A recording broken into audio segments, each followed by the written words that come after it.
सृष्टि मयंक से बहुत प्यार करती थी। वो उसके साथ अपने सुनहरे भविष्य के सपने देखती। लेकिन जब ये बात उसके माता पिता को पता चलती है, सृष्टि, तुम घर वापस आ जाओ, कोई जरूरी काम है। पर माँ, कल मेरा ऑफिस है, मुझे छुट्टियों के लिए अप्लाई करना होगा। नहीं, इतना वक्त नहीं है, बस तुम आ जाओ जल्दी से। सृष्टि घर आती है तो पहले से ही कुछ लोग घर में बैठे होते हैं। वो लोग सृष्टि को देखने आए होते हैं। उसी में एक लड़का भी होता है, साहिल। मुझे सृष्टि पसंद है, मैं शादी के लिए हाँ करता हूँ।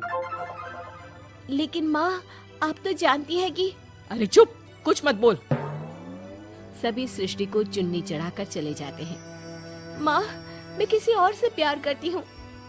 मयंक काफी पैसे वाले घर का लड़का है। आपको पता है, हमारे पूरे ऑफिस का मालिक भी वही है। माँ, वो मेरे बिना नहीं रह पाएगा। अरे पता है ना तेरी बब्बी मासी, उनकी बेटी की शादी अमेरिका में हुई। यहाँ हर किसी के घर में कोई ना कोई विदेश में है, तो तू भी बाहर ही जाएगी। साहिल ने इतनी लड़की रिजेक्ट की है, अब तू हाँ बोल दे तो शादी के लिए वो लोग तैयार ही है, क्योंकि वो लोग सिर्फ 10 दिन के लिए ही आए हैं इंडिया में। कैसी बात कर रही हो माँ, मुझे एक बार तो ऑफिस जाना ही होगा। लेकिन वो लोग मानते ही नहीं और सृष्टि की शादी साहिल से हो जाती है। शादी के बाद सृष्टि मयंक के पास जाती है। सृष्टि, तुमने शादी भी कर ली और मेरे माता पिता विदेश में मेरी शादी कराना चाहते थे। मैंने काफी समझाने की कोशिश की, लेकिन मेरे भाई और पापा नहीं माने। I am sorry Mayank. अरे तो मैं विदेश में कहीं शिफ्ट हो जाता यार, इतने सारे बिजनेस है मेरे। सृष्टि मयंक के सामने रोकर वहाँ से चली जाती है। लेकिन शादी के बाद जब वो विदेश साहिल के घर जाती है तो... देखो, ये एक कमरा है मेरा, मैं यहीं रहता हूँ, और ये एक सोफा कम बेड है। रात में मैं इसे बेड बना लेता हूँ और दिन में सोफा। और देखो, मैं ज्यादा कमाता नहीं हूँ, तो तुम्हें भी मेरी मदद करनी होगी फाइनेंशियली। सृष्टि हाँ में सर हिला देती है। अगले दिन साहिल के जाने के बाद वो माँ को फोन करती है। क्या है माँ, कहाँ शादी करवा दी? एक तो कोई चेहरा यहाँ अपना सा नहीं दिखता, ऊपर से ये घर। विदेश के नाम पर क्या कर दिया आपने माँ? साहिल यहाँ सेटल भी नहीं है। मयंक के तो कितने बिजनेस थे, आलीशान बंगला, नौकर चाकर। यहाँ तो मैं खुद नौकर बनकर रह गई हूँ। ये क्या किया माँ आपने? अरे क्या बताऊं बेटी, तेरे पिता ने जो कहा मैंने वही किया। अब जो कुछ भी है वो तेरी किस्मत है भाई, जैसी भी है। वहीं सृष्टि का भाई सारंग एक लड़की से प्यार करता है। माँ, मैंने शादी कर ली है निशा से। क्या? शादी कर ली? और वो भी निशा से? अरे उसके माँ बाप तो नहीं मान रहे थे ना। भाग्य की है माँ, अब वो अपने घर में और मैं अपने घर में। और कैसी बात कर रहा है? उसके पिता तो बड़े कमिश्नर है, उठाकर जेल में डाल देंगे तुझे। तभी तो किया है पापा, और ऐसे कैसे डाल देंगे जेल में? लड़की उनकी भी बालिग है। अरे पर बेटा, वो लड़की ठीक नहीं है। देखो, किसी लड़की के बारे में ये बात मत बोलो। तुम्हारा लड़का ठीक है क्या? काश मैंने सृष्टि की शादी भी उसकी पसंद से की होती, तो आज मुझे इतना रोना तो ना आता। अरे माँ, तुम उसकी बात पर मत आया करो ना। विदेश में है, जहाँ लोग जाने के लिए मरते हैं।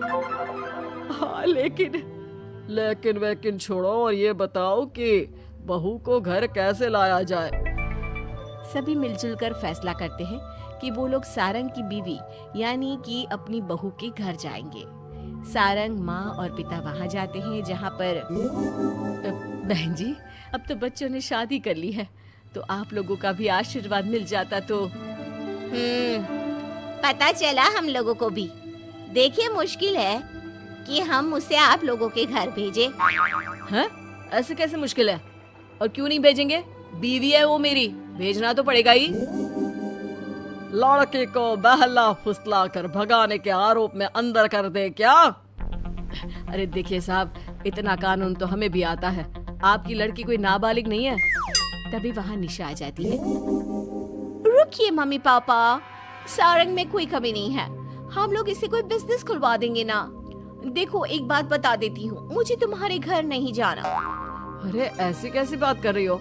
हम लोगों ने शादी की है, पति पत्नी है हम दोनों, और क्यों नहीं जाना? तो फिर शादी क्यों की? शादी इसलिए की क्योंकि तुम मुझे अच्छे लगे, लेकिन इतना बड़ा घर शान और शौकत छोड़कर तुम्हारे साथ आने के लिए मैं रेडी नहीं हूँ। एक तो तुम्हारा घर जिस मोहल्ले में है वो मोहल्ला बहुत खराब है, वहीं से शायद हमारी काम वाली भी आती है ना माँ? हाँ हाँ, इन्हीं लोगों के पीछे वाली गली से आती है कमला।